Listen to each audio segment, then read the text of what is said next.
ഞങ്ങൾ സ്നേഹനിലയം സന്ദർശിച്ചു. അവിടെ കണ്ടത് പ്രായമായ മനുഷ്യരെ മാത്രമായിരുന്നില്ല. ഒരുപാട് കാത്തിരിപ്പുകളെയും പറയാതെ ഒതുക്കി വെച്ച കണ്ണീരിനെയും സ്വന്തം മക്കളെ വിളിക്കായി കാത്തിരിക്കുന്ന, അല്ലെങ്കിൽ ഒരു സന്ദർശകർക്ക് വേണ്ടി കാത്തിരിക്കുന്ന, വഴിക്കണ്ണുമായിട്ട് നോക്കിയിരിക്കുന്ന കുറേ മാതാപിതാക്കളായിരുന്നു. ജീവിതം മുഴുവൻ മക്കൾക്കായി ജീവിച്ചവര്, സ്വന്തം സ്വപ്നങ്ങളും സന്തോഷങ്ങളും എല്ലാം മാറ്റിവെച്ച് സ്വന്തം മക്കളെ ഭാവി പടുത്തുയർത്തിയവര്. ഇന്ന് എല്ലാവരും ഉണ്ടായിട്ടും ആരുമില്ലാത്ത പോലെ ജീവിക്കേണ്ടി വരുന്ന ആ കാഴ്ച വല്ലാതെ ഹൃദയത്തെ നമുക്ക് വേദനിപ്പിക്കും. നമ്മളും പ്രായവും ഇന്ന് നമ്മൾ മാതാപിതാക്കളോട് കാണിക്കുന്ന സ്നേഹവും കരുതലും തന്നെയാവും നാളെ നമുക്കും നമ്മളെ മക്കൾ തിരയിൽ സംശയമൊന്നുമില്ല. അപ്പോൾ ഇത് വല്ലാത്തൊരു കാഴ്ചയാണ്. ഇങ്ങനത്തെ ഒരു അവസ്ഥ ഒന്നും ആർക്കും ഇല്ലാതിരിക്കട്ടെ.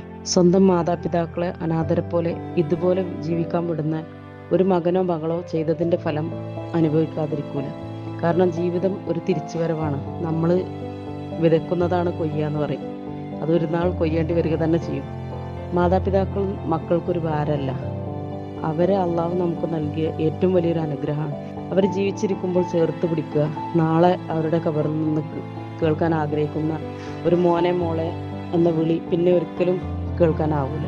അപ്പം എൻ്റെ സുഹൃത്തുക്കളോടെല്ലാം എനിക്ക് പറയാനുള്ളത്, നിങ്ങളെ മാതാപിതാക്കളെ പോലെ വിചാരിച്ചിട്ട് നിങ്ങളെ കൊണ്ട് ആവുന്നത് ചെറിയ തുകയാണെങ്കിൽ പോലും ഇവരെ സഹായിക്കാനുള്ള ഒരു മനസ്സ് കാണിക്കുക എന്നുള്ളതാണ്. അത്രക്കും ദയനീയാവസ്ഥ തോന്നും നമുക്ക് അവിടെ ചെന്നിട്ടുണ്ടെങ്കിൽ. ഒരുപാട് പ്രതീക്ഷയോടെ ഇന്നും വഴിയിലേക്ക് നോക്കി നിൽക്കണം മാതാപിതാക്കൾ.